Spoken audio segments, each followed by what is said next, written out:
Okay, so the Lions totally won the series against Australia, which is awesome.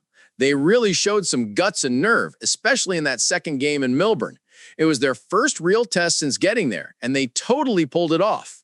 Get this, they only took the lead with a last-minute try from Hugo Keenan, and that was the only time they were even ahead in the whole game. They played it super smart, knowing one wrong move would cost them the whole thing since the clock was almost out.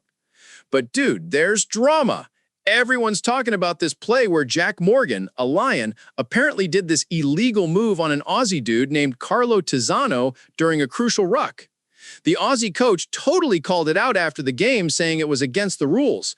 And the Aussie media, who are apparently super impartial, eye roll, totally agreed. I thought it looked kind of borderline, but honestly, it just seemed like a rugby thing to me.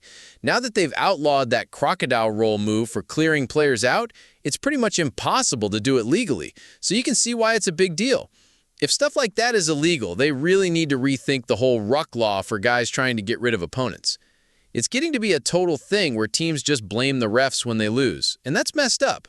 Rugby is so technical, refs have to make calls on the fly, or the game just wouldn't work. These refs actually got most of the big calls right, which is pretty much as consistent as you can get, honestly. If the Aussies want to whine about losing, they should just look at how easily the Lions were scoring tries whenever they got near the Aussie 22-meter line. Seriously, Australia played tough and brave, no doubt. But if you let 5 tries in and blow an 18-point lead, you got to look at your defense first before pointing fingers at the ref. You can feel for the Aussies, though. They were missing 2 massive players, Will Skelton and Rob Valentini, who are total beasts with the ball. They were great in the first half, but since they were coming back from injuries, they couldn't last the whole game. But guess what? The Lions bench totally crushed the Aussie bench in the second half, and that made all the difference. What happens next is a big deal for the Lions' reputation.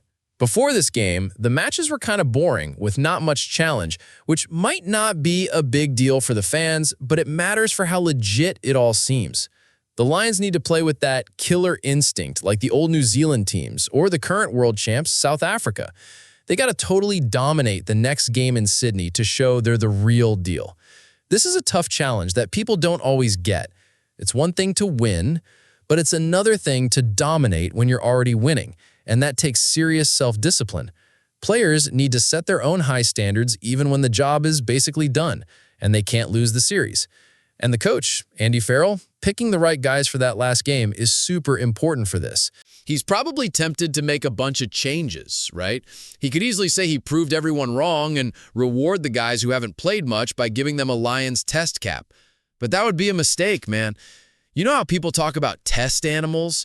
If that means anything, it's that those guys don't want to give up their spots to just anyone, no matter how much their teammates back them. That support should be the absolute least you expect from a Lions squad member.